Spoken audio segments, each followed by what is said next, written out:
Naturally, Baroque compositions don't occur in a vacuum. They take place in the midst of a culture, in the midst of traditions. And so it's important to understand the Baroque culture, the Baroque compositions that are really quite different than the culture we find in classical and Romantic music and later music into the 20th and 21st centuries. The Baroque solo sonata can be considered a two-part composition, two melodies. There's a solo line and then there's a bass line that really acts as an independent melody.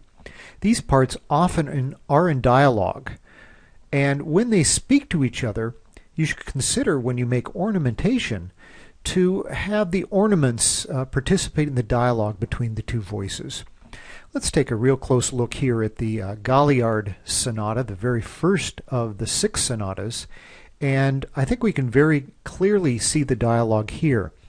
The top voice, this being the bassoon part, starts dee da da dee da dee da, and then the bass line picks up da dee da dee da, picks up the other line, and you can see the imitation that goes on between these two parts. So when I play this with a colleague, and I make an ornament in my part and it's answered by the other part, then I have the colleague answer me and consider how the ornaments are placed. So we're dialoguing with each other. We're playing chamber music with each other. One of the great misconceptions that instrumentalists have as to how to play the Baroque concerto. The Baroque concerto is much more like chamber music than our Romantic view of the concerto. And if you want to find some more information on that, please see my article, Playing Those Missing Notes in Baroque and Classical Concerti. This will give you a little bit of a background there, which we don't have time for here. But you can see that if you watch the video that I've produced of La Notte by Vivaldi.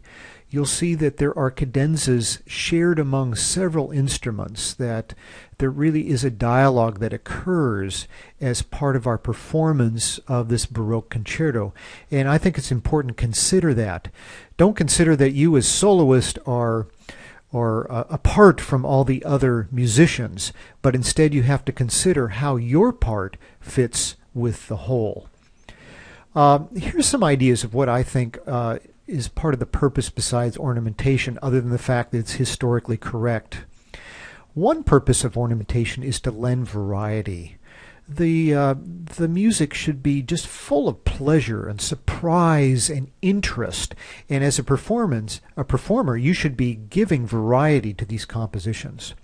There should be an expression of emotion or pathos, an expression in the slower movements of I guess longing and more serious emotion to that, and in the faster movements much more perhaps of virtuosity and joy.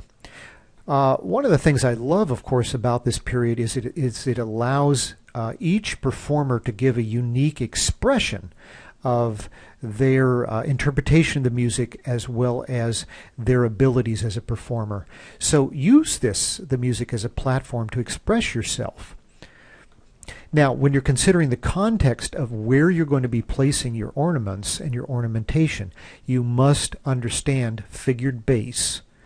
And often we'll have, with modern arrangements of this music, a realization of the figured bass. This piece I showed you of the Galliard was an original printing, or an offset of that's printed by the Bassoon Heritage Edition. This is the best edition of this work. But you'll notice here the continuo part, the other parts, are only given as a single line.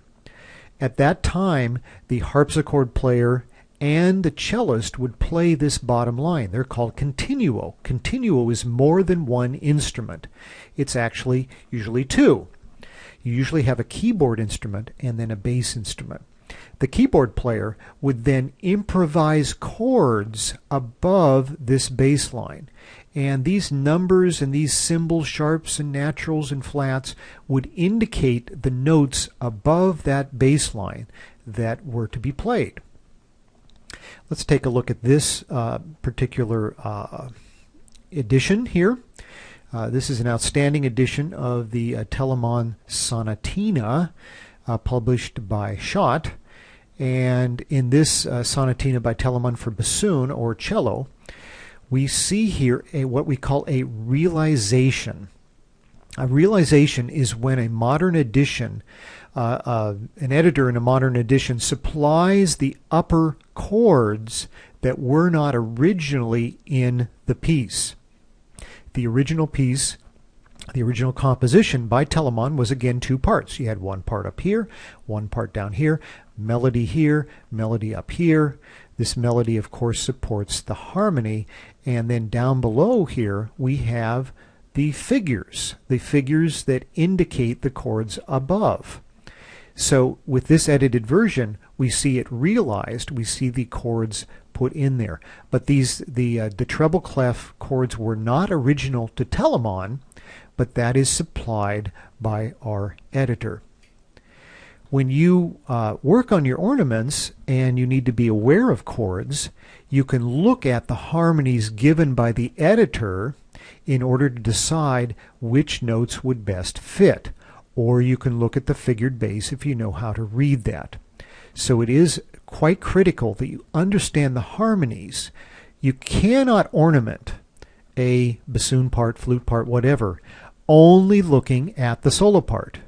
No, you must look at what the other part is so that you know how to harmonize it.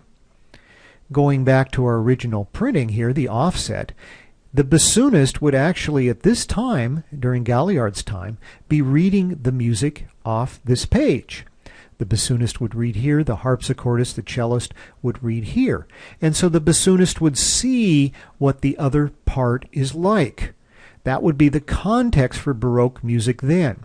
Unfortunately, our context now is you get a solo part which does not have the accompanying part. And as a result, many of the soloists don't understand what the other part is doing. So it is very important that when you create your ornamentation, you understand the context of your solo part with the accompaniment. Now, I don't have time in these videos to give you a detailed explanation as to figured bass, but I have put a couple of links here that may be helpful for you. Music Theory Online and Wikipedia have some further information for you. We're going to close now with just an examination of the cadenza movement from Vivaldi's La Notte. When I wrote the cadenza for this, I considered the music before it and the music after it. I considered the harmonies that were given, and then of course I wanted to make some sort of artistic statement. These were those famous three chords that I showed in the introductory video that make up the entire adagio for that concerto and which form the chords around which I do my cadenza.